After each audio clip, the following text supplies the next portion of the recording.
कि कोई माए के लाल बाल बांका नहीं कर सकता है। सुरक्षा की इतनी पुख्ता व्यवस्था हमने की है यूपी के अंदर। हमने कार्रवाई की उस माफिया के खिलाफ और उसको रगड़ करके कोर्ट के सामने प्रस्तुत किया तो उसकी पैंट गीली हो गई। तब हमने कहा था उस समय उसको, हमने कहा था कानून को रौंदने वाले, आज कानून कितना बड़ा होता है यह एहसास हो रहा है कि नहीं हो रहा है। और निर्दोष लोगों को मारोगे तो मिट्टी भी नहीं मिल पाएगी। जम्मू कश्मीर से आ रहा हूं और केवल यहां की सभा के लिए आया हूं, अन्यथा मेरे और भी कार्यक्रम थे। मैंने कहा नहीं, मैं जाऊंगा सरधना में, मैं इस बार जरूर जाऊंगा, 24 में मैं जरूर जाऊंगा।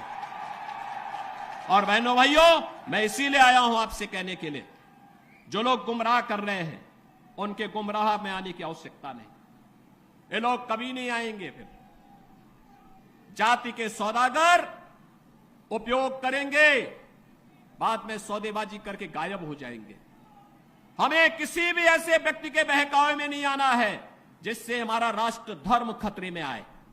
याद रखना, इस देश के राष्ट्र धर्म को हमेशा खतरा जब भी आया है, इन्हीं लोगों के कारण आया है जिन्होंने जातीयता के आधार पर समाज के सामाजिक ताने बाने को छिन्न भिन्न किया है, हमेशा छिन्न भिन्न किया है।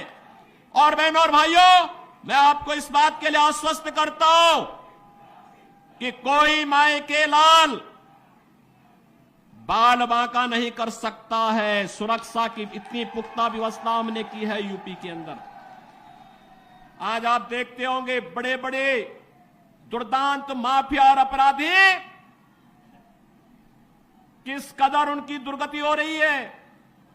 आप देख रहे होंगे, जिनके नाम से ही लोग कर्फ्यू जैसा माहौल होता था, आज उनकी दुर्गति क्या है हर व्यक्ति देख रहा है।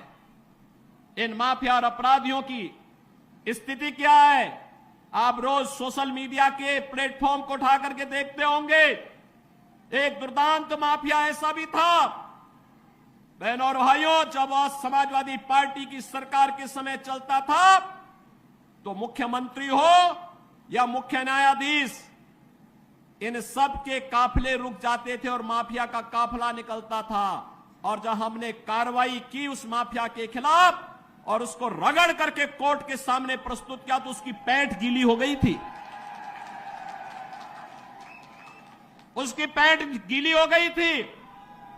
और तब हमने कहा था उस समय उसको, हमने कहा था कानून को रौंदने वाले, आज कानून कितना बड़ा होता है यह एहसास हो रहा है कि नहीं हो रहा है। और निर्दोष लोगों को मारोगे तो मिट्टी भी नहीं मिल पाएगी। और बहनों और भाइयों, इसीलिए मैं आया हूं आपसे कहने के लिए, देखो, जिनकी गर्मी हम शांत कर चुके हैं उनको गर्म मत होने दीजिए। अब इस क्षेत्र को विकास की मुख्य धारा के साथ जुड़ने दो। उनकी सबकी गर्मी शांत हो गई है, वे गए काम से। और इसीलिए मैं आप सबसे अपील करने के लिए आया हूं कि पूरे देश की एक आवाज है, पूरा देश एक ही स्वर में बोल रहा है। और वह बोल रहा है कि फिर एक बार मोदी सरकार, फिर एक बार